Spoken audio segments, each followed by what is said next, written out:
another episode of the Digital Blueprint. I'm Jim, and this is John, and our topic today are YouTube TV ads. John, welcome. Thanks, Jim. YouTube TV ads. We're starting to see them pop up. I think it's a really good fit for a local advertiser. Let's talk about that. Is it local ad insertion? I see a lot of regional ads. Can I get on YouTube TV now with local ad insertion? The best practices is that we've seen is to probably keep it at the DMA level. Okay.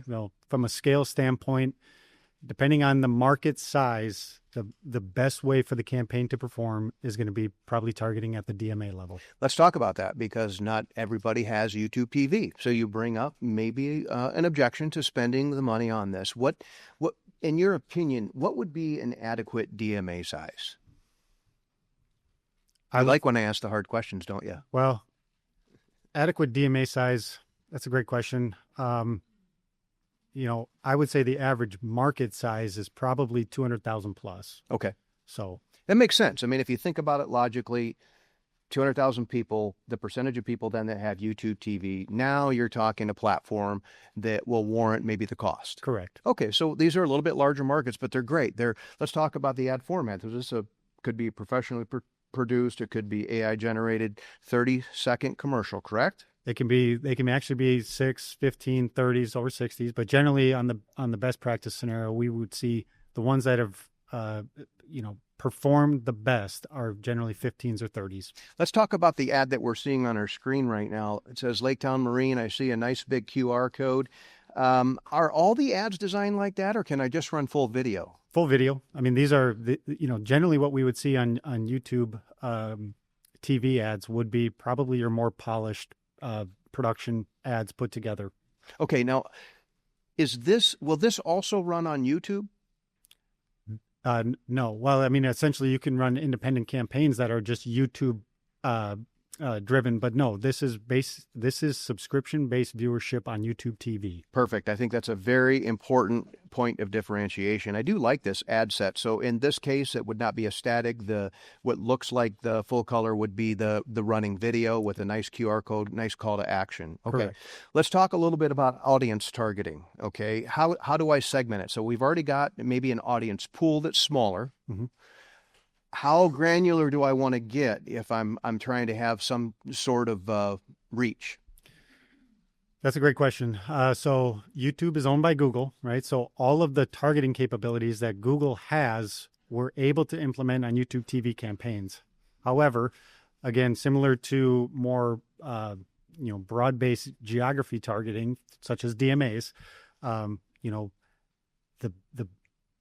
the less targeting, I would say, generally that you would throw on, maybe one or two kind of tactics or behaviors is going to kind of be the best, because every incremental targeting that you layer on really jumps CPMs in this particular tactic. And so, to get maximum reach, maximum impressions based on your targeting characteristics, we generally recommend one or two kind of layers. Okay. That's a really good advice. And, the exception to that might be if you're in a market of, 10 million people. Right. And then you might be able to get a little bit more granular that would warrant the actual upcharge. Yep. Okay. And so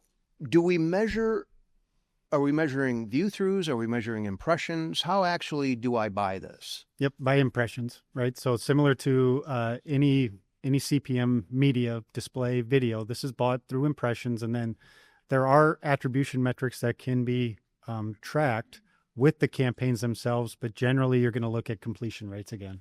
Let's talk a little bit about co-viewing and what that means and how that is counted.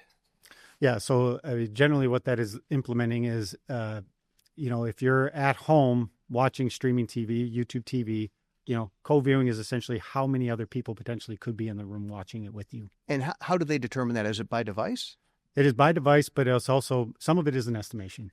Okay, estimation. So, yep. Okay, similar to what ComScore does when you're watching linear TV. Absolutely. Okay, great. So this is a really good example for the advertiser that wants to get into the YouTube TV space, has produced video, and is in the right size market. Correct.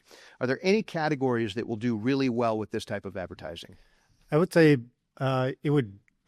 Categories I would always base categories or industries off of who we're actually trying to target and reach, right? So the core demographic of YouTube viewership, YouTube TV viewership, is 25 to 44-year-olds, and I would say, again, from the advertiser's perspective, I think this could go well across all different advertisers or all different industries, but I think you got to really be close and pay close attention to who we're actually trying to reach, generally based on things like age, income, or other purchase intent behaviors that we could layer in. Now let's talk about the content that's in play. So I have YouTube TV personally. Mm-hmm. I also have the NFL ticket. Mm-hmm. Would this be a strategy for me to get in that content? Yep. Now it would be more expensive to specify that content. Correct. Yeah. So one of the big, YouTube TV is kind of the 100-pound, 800-pound gorilla as it relates to the streaming platforms that also include live sports and news, right? And so, yeah, live sports, news are totally in play as it relates to YouTube TV. Very good. Are there any tactics out there that would go really well with this, to blend this, to increase impression count and maybe lower CPM cost or cost per thousand? I mean, one of the simplest things could be pairing this with just regular YouTube advertising, right? So both of them, you have on-demand content for what the user is looking specifically for, whether it's live sports or on the YouTube platform. They could be looking for, music or movies or how-tos, etc. So blending this with a regular YouTube campaign would be an excellent way, because the video content itself already has to be uploaded to a YouTube channel. Very good. Once again, John, I appreciate your expertise, and that'll wrap this segment of YouTube TV ads.